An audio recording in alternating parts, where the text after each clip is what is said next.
Maria Hernandez closed the door of her small apartment and slid down the frame, exhausted. In her trembling hands, she held 3 red envelopes, final notices for electricity, water, and gas. She had 48 hours before the lights went out for good. Her 2 children slept in the 1 bedroom, unaware of the financial storm closing in. "God," she whispered, clutching her grandmother's old recipe notebook to her chest, "I don't know what else to do." At 34, she felt older. 10 years frying burgers in a fast food kitchen had left her body aching and her spirit worn. She worked double shifts, feet swollen after long stints. Her husband had walked out 3 years ago, leaving behind $23,000 in credit card debt he had secretly run up. Charges she never saw, loans taken without her knowledge, a hidden wreckage she now had to face alone. Every morning she rose at 5 to make breakfast for the kids. Oatmeal when money allowed, tortillas and beans when it did not. She walked them to school to save bus fare, worked the morning shift, rushed home to feed them, and returned to the restaurant for the evening.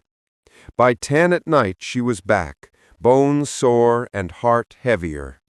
Bills piled up, medical bills from Miguel's pneumonia, school fees, the dentist, utilities, credit cards, paper that screamed failure.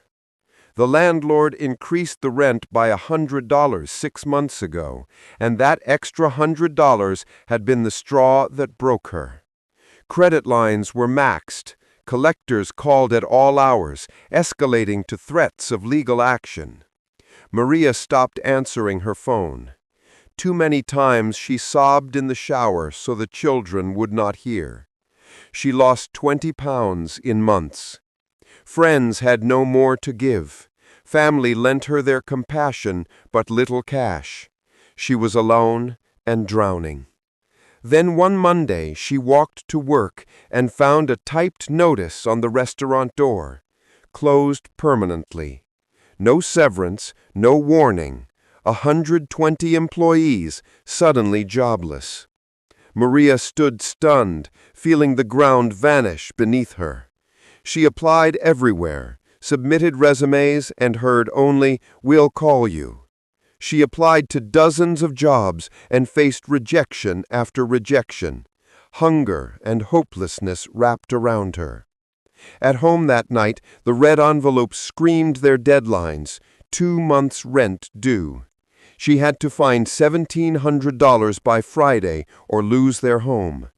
The children stirred, hungry. Maria opened the fridge by candlelight.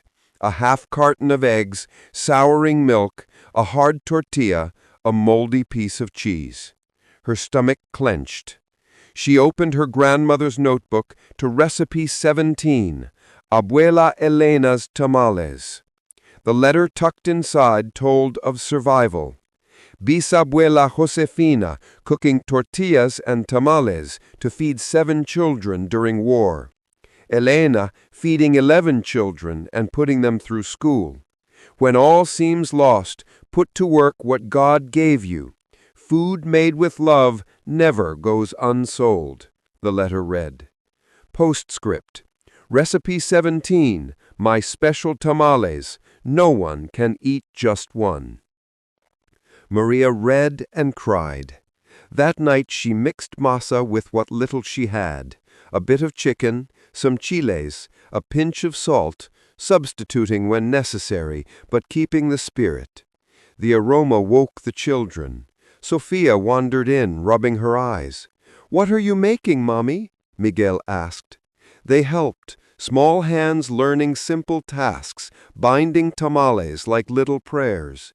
At midnight, 24 tamales steamed in a makeshift basket. Maria tasted one and wept, her grandmother's hands guiding hers across time. At dawn, she walked to the corner where thousands of workers passed each morning, an old cooler at her feet, 30 tamales wrapped in foil. She whispered, "Tamales, homemade like abuelas. For an hour, no one stopped. The sun climbed. Then an elderly man paused, tasted, closed his eyes, and paid $5 for 2 tamales. He bought 15. He promised to tell his coworkers. Word spread. By noon, the 30 were gone for $60, more than she made in a day at the restaurant. Hope sparked.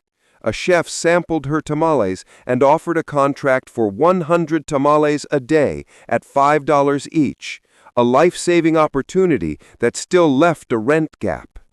The bank refused a loan. No credit, no collateral. Defeated, she entered the neighborhood church and collapsed into a pew. Pastor Andres listened, prayed, and returned with 3 church leaders who presented an emergency gift, $1,400 from the church fund. Combined with her savings, she reached the $1,700 to stop the eviction. She paid the landlord minutes before eviction papers arrived. She fell to her knees in gratitude. Now, with a restaurant contract, she doubled down. The order translated into life-changing income. She joined a church financial class and learned the snowball debt method. She tracked expenses, negotiated interest rates, and attacked the smallest debt with ferocious discipline. She cut all extras, turned her kitchen into a dawn production line, and hired neighbors. Rosa, Lupita, and Carmen became her team. The business swelled. She rented a commercial kitchen by the month. Orders multiplied. She remembered long lessons from her grandmother about patience and the value of small gains. Every tamal sold felt like a coin laid into a mason jar of hope.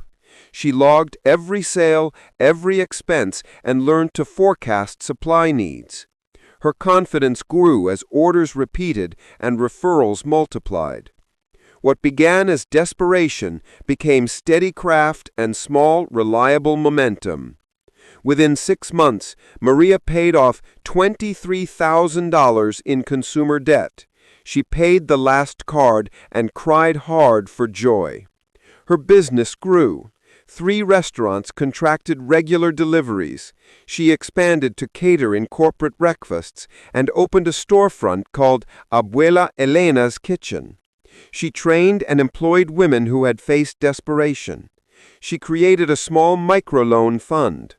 Today, 5 years after those red envelopes, Maria Hernandez runs a small chain of beloved eateries and a catering service that feeds hundreds daily. She still wakes early because she loves the work and the legacy. She never forgets those nights when candles were the only light. She mentors women and teaches financial stewardship at the church. Her story proves faith plus work can transform the darkest valley. Her faith continued to deepen daily.